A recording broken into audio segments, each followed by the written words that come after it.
Hey y'all, I want to welcome you to a new episode of Chronic Convos, where every jewel you receive here gets you one step closer to receiving your crown from God. Now, y'all, these jewels are not intended for you to just take, put them in your pocket, and save them for a rainy day. What you want to do is take them back to God and start your own conversation with Him, where He will provide you with insight, instruction, and increase. I'm your host, Aaliyah, and I'm so happy you're joining me today. So, you guys, we are back to the series of Why Does God Make Us Wait? And we are in the last episode of that series. So if you remember, the series began with just trying to understand, why does God make us wait for some of the things that He has promised us?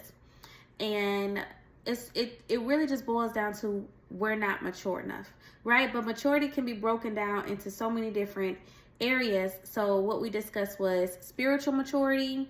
We discussed emotional intelligence, how you handle your own emotions and how you handle the emotions of somebody else.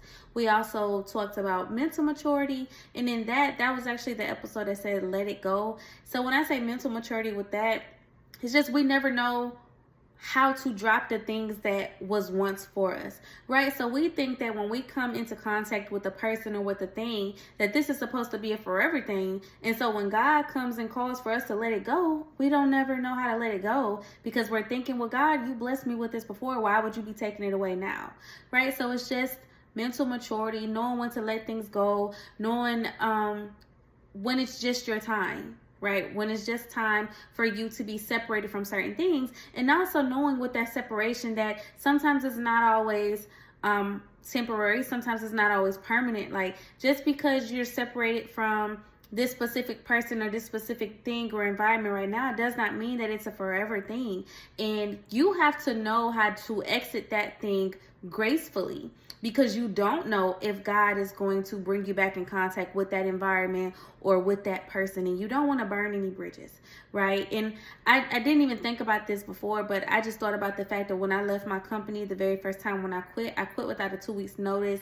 But I didn't quit talking trash to anybody. I didn't quit in a bad way. So the fact that I'm hired back there, it's all in God anyways, because I'm actually supposed to be non-rehireable in the system, because I didn't put in a 2 weeks notice. But because of God, and because I didn't burn any bridges there to where I really could not work there again, I'm still in that same environment. And you have to take that with the friendships that are disconnected for a season, or the relationships that are disconnected from a season. It might not be a permanent breakup. So you want to handle it with grace. You want to handle it respectfully and with your dignity and integrity. Right? So that was the last episode. That episode was recorded on August 27th. This episode I'm recording today, and today is October 15th, but I initially recorded it on August 28th, the day after I recorded the last one. And y'all, I was just so drained in that episode. You could tell that I was drained. I had low energy. Like, y'all see how, y'all see how my energy is. Yeah, when you look at that, you're like, oh my gosh, what's wrong with her? So I just decided that I'm gonna re-record it. Plus, there was something else that I wanted to add in there and switch something else out. So we're just gonna do all of that now, right? So now this episode is going to be talking about physical maturity, right? Why does God make us wait for things that He has promised to give us? Because we're not mature enough for it physically. Now, when you think about physical maturity, I want you to think about just the development of something. It could be from a child, from conception to birth to child to adolescence to becoming an adult. Think about a seed that is planted in the ground and then it becomes a flower. Like, those things have fully, completely developed. And so sometimes it's just not time. Sometimes God doesn't give us the things that He has promised us because it's just not time for us to have them. Whether we are not ready for it physically, or whether the environment is not ready to cultivate what God is trying to plant there. We just don't know what it is, but we're just not ready. It's just not the time. And I have a couple of different examples of God and just timing. So the first one I want to think about is Abraham.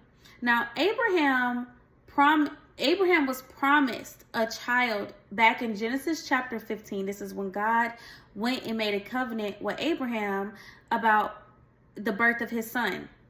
So I'm going to read it here. So in Genesis chapter 15, it starts here. It's first off, it's titled The Lord's Covenant with Abram. After this, the word of the Lord came to Abram in a vision. Do not be afraid, Abram. I am your shield, your very great reward. But Abram said, Sovereign Lord, what can you give me since I remain childless, and the one who will inherit my estate is Eliezer of Damascus? And Abram said, You have given me no children, so a servant in my household will be my heir. Then the word of the Lord came to him. This man will not be your heir, but a son who is your own flesh and blood will be your heir. He took him outside and said, Look up at the sky and count the stars, if indeed you can count them. Then he said to him, So shall your offspring be. So God made Abram the promise of a child back here in Genesis 15. Now, I tried to do some research. I'm not really sure how old Abram was when God made him this promise. But if you go on to the next chapter, his wife Sarai tried to take control, she tried to take control of the promise by saying, well, I can't have kids. I'm an old age, so I can't have kids. So you lay with my servant Hagar and have a baby with her, and this is going to be our heir. That takes place. However, that wasn't their timing. So what they did was they stepped out of alignment of what God had for them. The child between Abram and Hagar was not God's heir. It was not the heir that God was giving to Abram. Abram was 86 years old when that happened. This is in Genesis chapter 16. His promise was not born until Genesis chapter 21. Abram was 100 years old when Isaac was born. Ishmael is the counterfeit, right? It's the promise that they tried to create on their own. So this is Sarai, Abram, and Hagar. That's Ishmael. Ishmael was born from there. Abram was 86 years old when that happened. Again, I don't know how old he was when God made him the promise, but we're going to assume he was before 86 years old. God did not bring that promise into the natural until he was 100 years old, 14 years later. We have no clue why God caused this long time lapse, right? They were already of age, y'all. They already old. They already thinking that they can't have kids, and God had them to wait another 14 years. Why? We don't know, but all we can assume is that it just was not time. Whatever God needed them to endure in those 14 years, they had to go through that in order for them to be prepared for the promise when it came. That's the only thing that we can assume. And we can assume that based off the things that we have to go through, right? We can know something, but just because we know it does not mean that we're able to execute on it at the age where we're at, or at the position or place that we're at. I'm thinking right now about my son. My son has one of those Range Rover trucks that he can drive. My baby can drive really well in that, y'all. I'm talking about he could parallel park it, put his arm on the seat, turn the wheel, cut the wheel, and everything. When my mom stayed with me, my car is in the garage. His car is over here on this side between the wall and my car. My mom used to park behind me. My baby could scoot out from that slim place between the wall and my car. He can slip through there, come through there, and cut through between me and my mom's car without hitting anything. I'm talking about a fantastic driver, probably better than me. But does that mean I'm about to let him drive my brand new car? Does that mean I'm about to let him drive my old car? No. Why? He's 5 years old. He's not ready. Him having the knowledge and the wisdom of this thing and knowing how to do it does not mean that he's ready to take off on it. He still don't know the rules of the road. He still doesn't know how he's supposed to yield to certain cars, or when he's supposed to yield with the yellow arrow and the green arrow, and whether he could turn on red or not. He doesn't know any of that. So it's not his time for him to be driving. But I can't wait till I could get him the keys to my car and say, you drive. I can't wait, y'all. But I'm going to be patient because he's my baby. He's 5 years old. And right now, I still get kisses in random I love yous. So we're not going to rush it. But you know what I'm saying? Like, he's not of age yet. It's just not time. Even though he knows it. Even though I think he's really good at it. He's just not of age. Another example I can think of is David. David, when Samuel was sent to anoint David back in 1 Samuel chapter 16, he was just a young shepherd boy. He was nobody important, especially to his family. When Samuel came to anoint the family, the father, Jesse, gave the oldest son. And then he gave the next oldest. And then he gave the next oldest. But we know that the oil that Samuel was trying to pour over them, it would not flow because it wasn't for them. And Jesse took him through all the sons. And Samuel was like, well, do you have any more? And Jesse's like, oh yeah, I got David out there with the sheep and stuff like that. He calls for David. That's when the oil runs. David is the youngest of the group. David is just a shepherd boy. Yet God has called him to be anointed. Okay, cool. He's the king of Israel. He has been anointed the king of Israel. But David did not become the king of Israel until 2 Samuel chapter 5. There's like 20 chapters in between there. There was a lot of life David had to live before he became king of all of Israel. David had been through wars. David had experienced his mentor trying to kill him, Saul trying to kill him and running for his life. He done had kids. He done had a wife. He done had multiple wives. By the time he actually became king, right?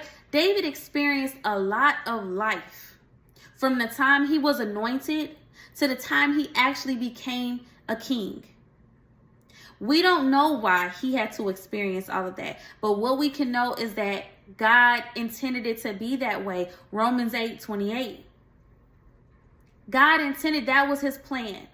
So there was some things that David needed to learn in this journey. And what we are having to know and understand in this time is that from the time God makes a promise, y'all, sometimes it can be years. You guys know, because I've talked about my marriage promise with my best friend. I just made 3 years on that October 5th, 2024. God gave me that promise October 5th, 2021. It still has not happened. But I would be a fool to say that I am the same person that I am back then when he made that promise, that promise should have happened back then. God has grown and pruned me so much, y'all. Like I consider myself a wife. Without my ring, without the man, I'm a wife. Because of the things that God has taught me, because of the things how God has taught me how to handle a man, how God has taught me how to handle a man's calling, how God has taught me how to be the mother of my household, to be the nurturer within my household. There's no man here for me to nurture, but God has taught me how to do that, so that when he comes into my life on a consistent basis, because again, you guys know that it's my best friend, so of course in interactions I'm being nurturing and I'm being understanding, and even when he's being a butthole towards me, I'm still, being soft and gentle with how I handle him. But these are all in very rare and scarce interactions. This is not a consistent basis, but guess what? I now know how to handle him should I be in a house with him and I'm dealing with that type of stuff. I now know not to walk around holding a grudge. I now know how to submit to a man's way. I know how to pray for them. I know how to fast for them. I know how to honor and respect them. And I also know how to honor and respect me. These are all things that I needed to learn in order for me to become a wife. Y'all will be surprised at the things that God had to break off of me. Y'all will be surprised at the things God had to take out of my heart. The hate, I didn't even want to be married. So he had to shift those desires. He had to shift my mindset with that. How I felt about people, how I valued people. I really did not value people. What I thought about people, what I thought about men, how I didn't feel like they were good for anything. So I definitely wasn't trying to be a wife to nobody. God had to do a thing to prepare me to be that wife. So this 3-year journey, though it has been difficult, though it has been weary, I have become weary in it. I can see what God was doing, and I'm so happy. I'm so happy that not only he had the grace to work on me, but I'm even more happy that even in those moments where I was disobedient and I was rebellious, that he still, everything that he has decided that is attached to this marriage that he wants me to be a part of, he still wants me to be a part of it, right? Because how many times do we just walk away from people who don't act how we want them to act, who don't treat us how we want them to treat us, who aren't who we want them to be to us? We just walk away. But all those moments where I fought the process and part of this, and God still wants this thing for me. God is saying this is going to be the best thing that ever happened to me. And he still wants this for me, y'all. Because he could easily give it to somebody who would have been more submissive, who he would have had less lip from, who he would have had less rebellion from, who he would have had more surrender from. But he still chose me for the job. But guess what? From the time he anointed me to be that man's wife until the time that I become his wife, there's processing that has to happen. So it's not time. I don't know when the time is, right? I don't know when God is going to bring this thing around, but I know that there is a processing that is happening. God has to groom me to be that for somebody, not just for my husband, but for my future kids, but for my future employees, because of the businesses that are coming out of this, before the future people that God is going to have me to serve. There's a processing that has to happen. So sometimes, y'all, when God gives you a promise, sometimes it takes time. Sometimes God promises you something and it happens the next week. Sometimes God promises you something and it happens the next year. But sometimes it takes time, because the magnitude of where he is taking you and the magnitude of what he is about to bring you, there's a lot within you that cannot come with you. There are a lot of people with you that cannot come with you. You are in an environment that he don't want you attached to when he give that thing to you. So there's some growth that has to take place, right? But we don't know that. God doesn't tell us that. God didn't tell David when he was anointed, yeah, I'm anointing you right here at the age of 12, but you won't actually become that king until you're 52 years old. He didn't tell him that. David didn't know that. And guess what? We don't know how many times David became weary in that process. We don't know how many times David questioned God. God, you said that I would be the king of Israel, but my mentor is trying to kill me. You said I would be the king of Israel, but these people are rejecting me. I'm trying to fight in their army, and right, there was a time where David was associated with the Philistines, which was a community that was against Israel. The Philistines rejected him. Israel had already rejected him. The Philistines had rejected him. So David wasn't wanted by none of the people. He wasn't wanted by the people he was linked to, nor the people who were essentially his enemies. Nobody wanted him. You don't think he had questions in that? Right? So you just have to know that sometimes it's not the time. And what do you do if it's not the time? What do you do? God made me this promise, but ain't nothing happening. What do you do? Y'all, you live. Life does not stop because God gave you a promise. Life keeps going. Matter of fact, life is supposed to get better because it's supposed to be preparing you for where he is taking you. Life doesn't stop. And I wish these are things that I knew when God first made me that promise, because when God made me that promise, by the end of that year, I was supposed to have my ring in my head. Where's my ring at? He not even asking me on a date. How is this happening? And then I began to fight the process because it just didn't look right. Nothing looked like how it was supposed to look in my head, though. We prophesy in part. God doesn't give us the whole story. He doesn't tell us everything that we have to go through. And you know what? Rightfully so. Because I guarantee you, if God would have told me that I would deal with the things that I was going to deal with, I would have said, yeah, that's not happening. I'm not doing all that. Go ahead and sign me up for something else. Go ahead and give that promise to somebody else. I'm not dealing with none of that. God know I would have said that. I know I would have said that. Absolutely not. Get somebody else to do it. That's no.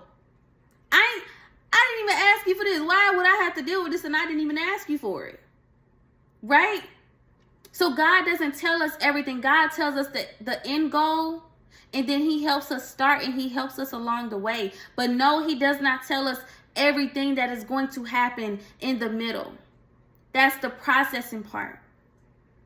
And, you know, one of the things as I'm ending this journey, I'm starting to become more grateful for this downtime. I'm starting to become more grateful for the fact that I'm not married yet, right? Like, for instance, and I think I've said this in a couple videos before, but you guys, work is getting so heavy for me.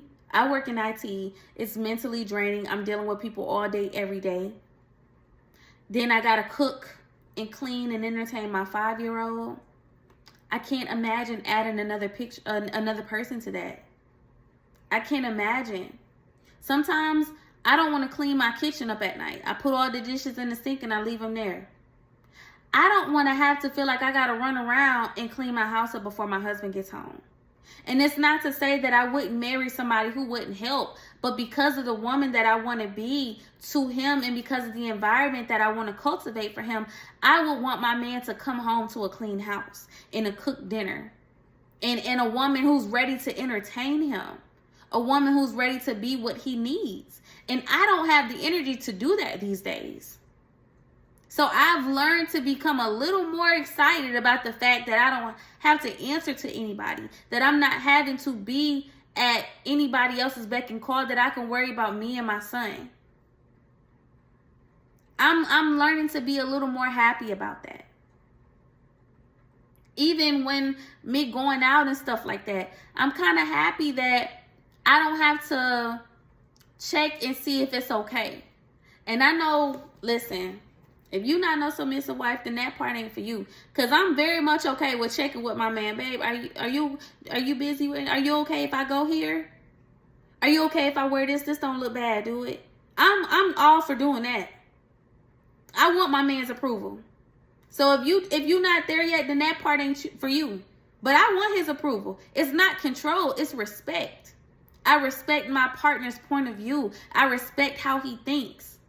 That's why I'm not no alcoholic or nothing like that. But when I go and visit my best friend at his bar, he tell me to get one drink and one drink only. That's it. I leave it at that. Because he knows I'm a lightweight. I listen to him at that. Because I want his opinion.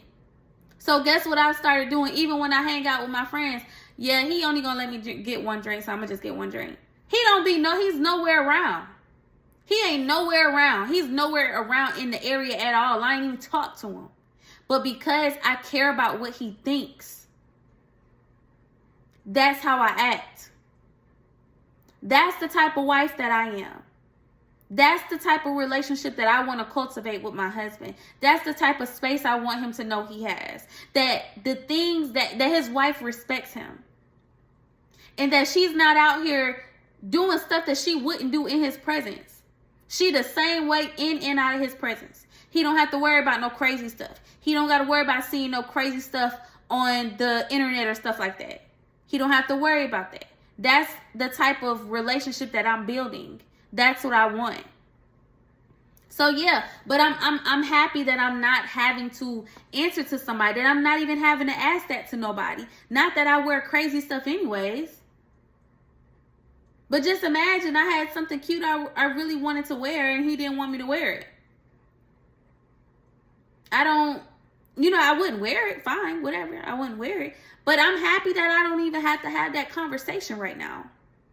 I'm just living my life. I'm being Aaliyah.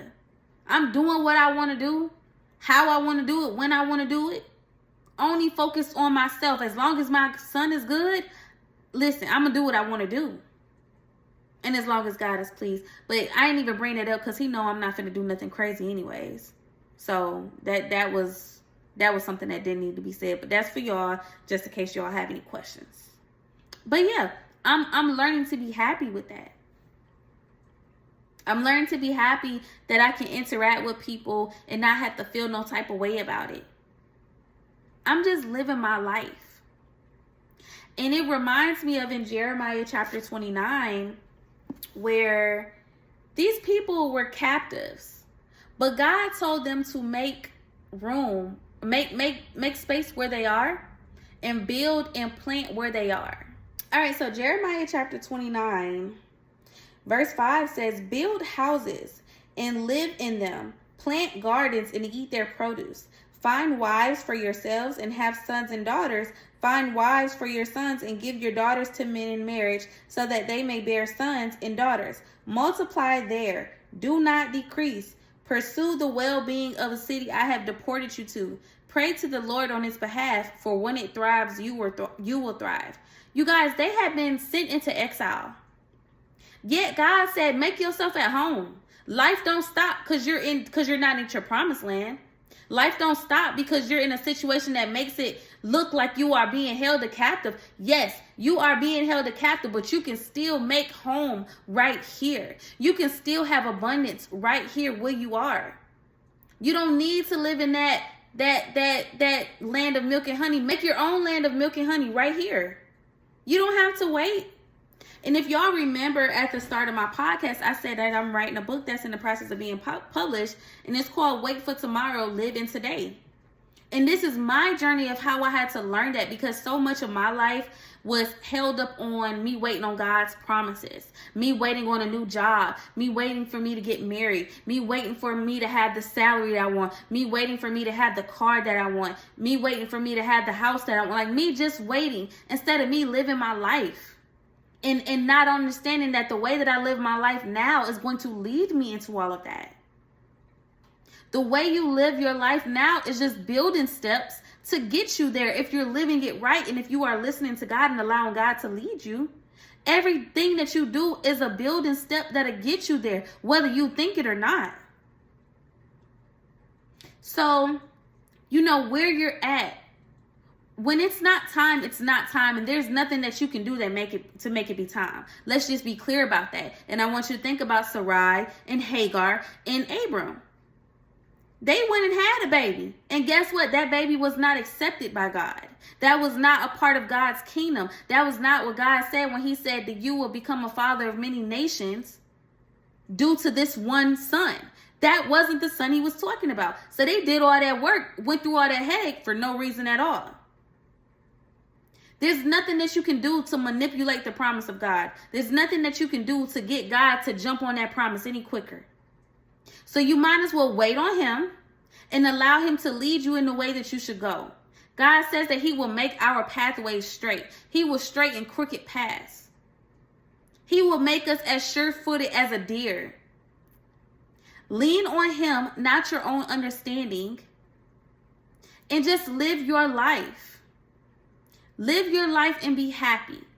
And guess what? You're coming from somebody who, if you really remember, and I just watched part of my very first episode of this series, so it was a lot for me to see, because I even see the growth from the very first episode to now. The very first episode, I was telling y'all how I was having anxiety because of the wait. Even today, I started having little thoughts. But I went on about my day. I was not sitting here just overthinking. I wasn't sitting here just trying to figure out where somebody else's mind was. I'm living my life. It's plenty. I got plenty to do. I'm not on a shortage of things to do. And if I don't want to do none of those, I can sit here and chill and relax my mind. But I don't have to be. I'm not worried about none of this stuff no more. I don't worry about this stuff for the last 2.5 years. I'm going to say the last, what it is, 36 months. I don't worry about it for the last 35 months. This my first month not worrying about it. I'm not finna worry about this stuff no more. Have my face looking all old and saggy and stuff because I'm stressed out about something that I can't even move. I'm living my life. I'm getting cute, going out with my friends, making conversation with nice men, speaking the word of God, planting the seed of God in these men's life, getting me some laughs, getting my ego boosted, getting told how pretty I am and how I got a good spirit. Listen, I'm just living my life. I ain't got time to be worried about nothing else. Nothing else. Right now it's about me and my son. And that's what I'm focused on. And so that's what I encourage y'all to do. If you're focused on something that God has promised you, take your eyes off that promise and put it back on God and what God is telling you to do and live your life. That's the only instruction that I can give you on that. And those are instructions that I'm following on a daily basis. It does not mean you won't think about that promise. It does not mean that you won't get weary when you don't see it or when it looks the opposite. It just means that when you get like that, your focus has now gone off God and onto the promise, and you need to shift it right back to where it's supposed to be. That's all. Some days that shift is light. Some days that shift is like trying to move a car by yourself. But then that's when you call on God. And that's when you ask him questions. And that's when you get in his presence. And that's when you get in his business and ask him, Father, help me. Because I want to wait for this thing because you told me to. But listen here. Have these conversations with him. Don't let nobody make you feel like you can't talk to God about your struggles. Don't let nobody make you feel like talking to God or complaining to God is a bad thing. No, he wants to hear it. But when you go to him, and I want you to think about Psalms, because Psalms is like a really good example of this, where David would cry out to God and he would say, Lord, have you shut your ears to me? Have you closed your eyes to me? I'm calling for you and you can't hear me. And then by the end he'll say, but Lord, you have answered my prayer. Lord, you have covered me from my enemies. In the same song or prayer, whatever you want to consider it, in the same place where he has told God that you feel so far from me, is the same place he said, but God, I'm in your arms. So if you're going to complain to him, do that. God, this thing is getting on my nerves so bad. Like, I can't even believe that you would have me in this. But Lord, I trust your will and your way. And I know you got this. Because you wouldn't call me to something that you wouldn't take me all the way through. That you would leave me halfway there. You wouldn't do that. If you're going to complain, do that. Credit him for walking you through that. Credit him for covering you. Praise him in advance for that. That's how you complain to God. That's how you do that. So, yeah. Look, I don't even know how this popped up, but I just want to read it. It's 2 Samuel chapter 7, verse 22. It says, how great you are, sovereign Lord. There is no one like you, and there is no God but you, as we have heard with our own ears. Thank you, Lord. Y'all, that wasn't up. I don't even know how it got there because the last thing I was on was Genesis chapter 15. But understand that there is nobody like him. Understand that. Understand that you can't get nowhere without him. So if you're going to complain and cry about it, you might as well take it to him because he's the only one that can do it anyways. He the only one that can take it away. He the only one who can get you through it. He's the only one. So you might as well take it to him. So, yeah, y'all, in this last episode of Why Does God Make Us Wait? Sometimes it's just not time. And when it's not time, there's nothing that you can do to make it be time. There's nothing you can do to get that date closer. All you can do is do what God has told you to do and live your life. And that's just what I want to encourage y'all today. Do what God has told you to do and live your life. That's it. That's all you can do. So you guys, this concludes this episode, and it also concludes the series of Why Does God Make Us Wait? I want to thank you all for joining me with this because I don't know if y'all pay attention to it, you will realize that God is talking to y'all through me, he's also speaking to me as well. So this was not a series that I had notes for and I'm just reading off notes. Every episode, God is showing me something. In the spiritual maturity episode, God was showing me who I am. God was showing me my anointing and not to allow anyone to take that away from me. Not to allow anyone to say what is spiritually right and spiritually not. Right? If you remember, there was a pastor that I listened to. He said he's never heard God's voice audibly. So he don't want to say that, when people say that, he's calling them a liar, but he never heard it. That don't got nothing to do with me because I've heard it. Right? So God was trying to show me to be strong in what he has told me. Not just with my spiritual gifts, but also with my promise. If he said my best friend is my husband, that's it. It don't matter what nobody else talking about. It don't even matter what he's talking about. It's only about what God said.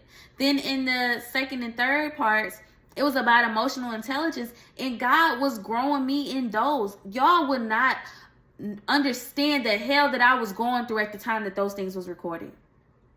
Oh my gosh. I'm not even exaggerating. Y'all will not understand.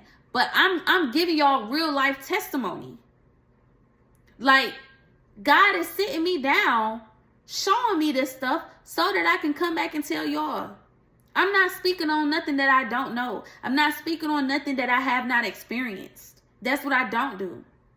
And I feel like that's why God uses me, because I'm really real about the stuff that I say. I'm very honest and transparent about it. I don't feel like I need to hide anything, because this is my testimony and this is what I have experienced. I could come to y'all on a Tuesday because God just handled me Monday night. You feel me? Like, this is real life stuff. This is happening in real life, in real time. So that's that one. Those are 2 and 3. And then 4 was about letting it go. Sometimes we're not where we need to be, or God won't give us those promises because we won't let go of the old stuff. How he gonna bring us the new? We still holding on to the old. No. That just can't happen. Yeah, so that's it, y'all. Again, thank y'all for tuning in on all these different episodes with me. I hope you guys have learned something. Please take all of my words back to God and allow him to minister again all to your hearts. And yeah, y'all, that's it. Just thank y'all for y'all's patience with just allowing me the time to get all of this through. I had to get myself together in this process, and I'm just happy that I get to share the things that God is depositing into my mind and my heart with you guys. And I hope it really does something for you. So thank you again for tuning in, and peace, love, and blessings to you all.